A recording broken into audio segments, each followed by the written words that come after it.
Good evening everyone. Today I am going to discuss about the province of Guimaras.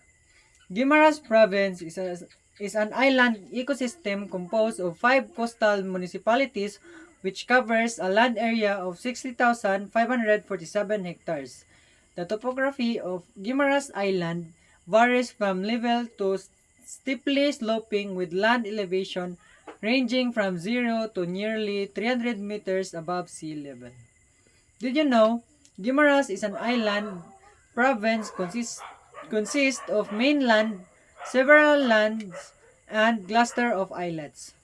The coastal perimeter of mainland is measured to be 300.48 kilometers while the other of islands and islets have the total length of 169.44 kilometers.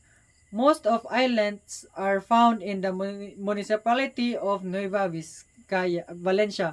So ang islets kay mo na siya kaning gagmay nga islands. So dili na siya kanang tagsa-tagsa ra nga lagyo. So kanang magtapok-tapok na siya. So mo ni ang kanang islets. So kaning nga islets kay na siya makita kasagaran sa Nueva Valencia. Next, where do you think Guimaras is located in the Philippines? Exactly.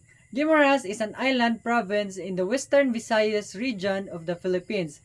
It is located in the Visayan Sea between the islands of Panay to the northwest and Negros to the southwest.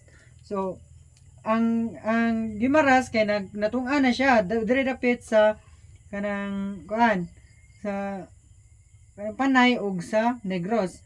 So, ang kanang Panay kay nani siya diri sa kanang kuan dapit na siya sa diri babaw na siya sa Guimaras dapit sa kaning Iloilo og nya na kuan din siya kanang kilid gamay sa Negros Occidental.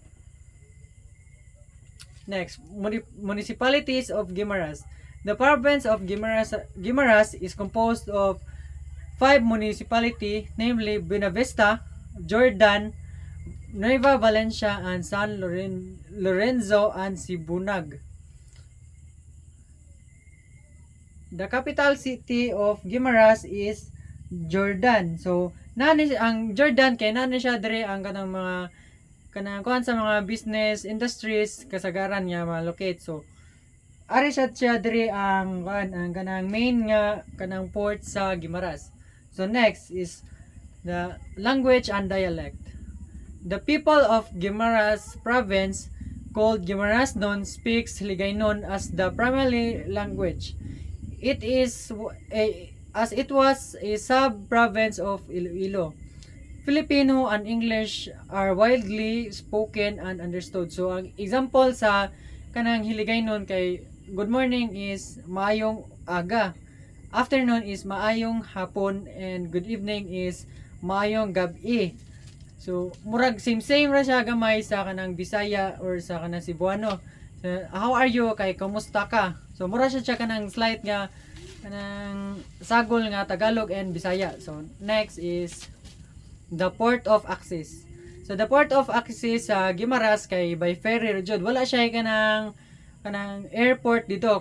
So, ang imong sakyan una kay ferry from Cebu port to pwede ka moadto sa Negros or sa Bacolod. So inabot mo dito sa Negros kay musakay na sad ka balik o kanang gitawag nila dito og pambot nga para dito na sa Jordan Port katong ingon ganina sa ilang capital nga municipalities. So next is the culture. So first kay ang delicacy. So ang Guimaras is known for the kanang ang ilajo dito nga main nga delicacies kay is mango. So first kay ang lang known kay dito kay ang mango pizza. So kung ang Hawaiian pizza kay ang kuan niya kay kanang pineapple, so ang mango pizza kay ayan toppings kay mga kuan na siya mango. So next is the mango jam and candy. So kanang ang muna nila ang kanang murag mga sweet nga kanang candies o kanang para kuan sa ibutang kanina sa pan ang kanang jam. The next is the mango piyaya. So kung mo to ka Guimaras kay mo na siya ang mga kanang ma-recommend nako ninyo nga paliton for kanang inyong ipasalubong sa inyong families. So next is the two famous festival. So first kay ang Manggahan Festival. Ang Manggahan Festival is mahitabo siya every May.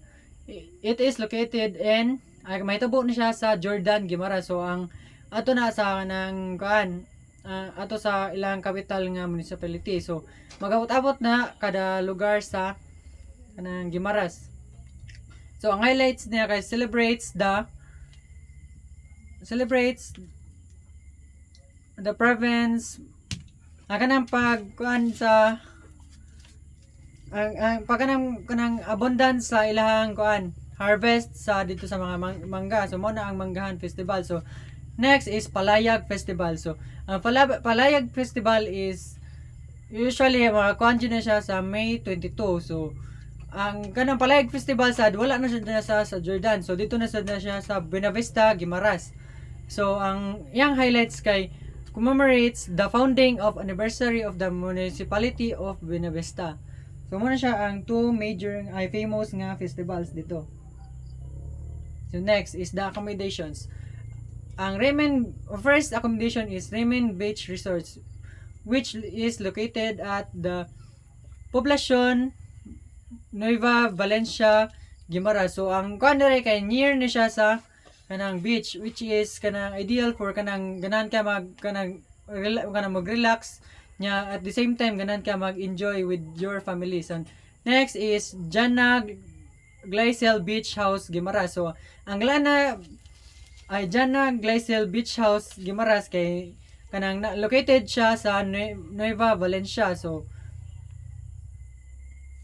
ang yang kuan sa dire kay kanang na siya swimming pool and duol sa siya sa dagat. So next is Andana Resort. So Andana Resort is na siya dito sa kanang Nueva Valencia ra gyapon siya. So mo rin akong gipili kay siya may kanang tag-as kayo rating nga mga accommodations.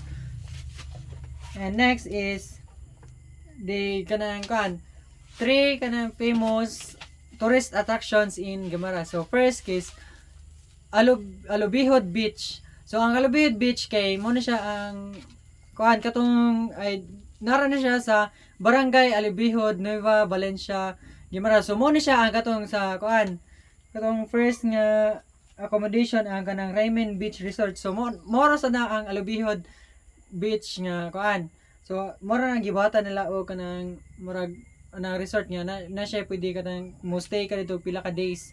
So ang Alubihod Beach is a peaceful place with white sand and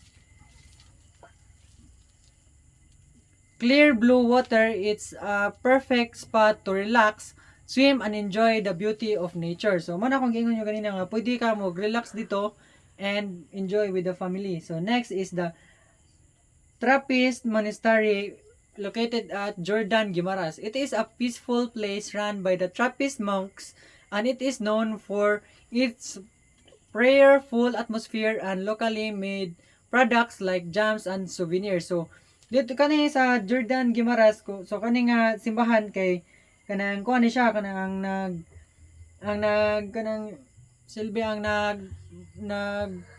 kanang nagbantay ani or kanang nag-protect ani nga church kay ang mga Trappist monks. So dito sad nga kuan kay sikat po niya sa mango jams and souvenirs nga pwede niyo i-visit. So next is Buisi Lighthouse. So it is located at Barangay Dolores, Nueva Valencia, Guimaras. It is one of the oldest lighthouse in the Philippines and offers a beautiful view of sea and old Spanish era ruins. So sa inyo makita kay mo ni siya ang usa sa mga karaan nga lighthouse diri sa Philippines. So napamailain nga mga karaan nga lighthouse diri sa Philippines pero usa ni ang kaning Buisi Lighthouse sa kanang ilang sa mga karaan na jud. So nanasad din siya kanang mga ruins nga kanang pwede nyo kanang mga karaan na nga mga building nga guba na presa kanang makita niyo sa room nga unsa to siya nga ruin. So inani sa siya dito ang niya. Duol sa siya sa beach nga nasad siya kanang pwede ka mo adto magligo niya. Kung adto sa dito sa lighthouse kay makita nimo ang kanindot sa view sa dagat o sa beach. So Guimaras is the mango capital of Visayas. Thank you.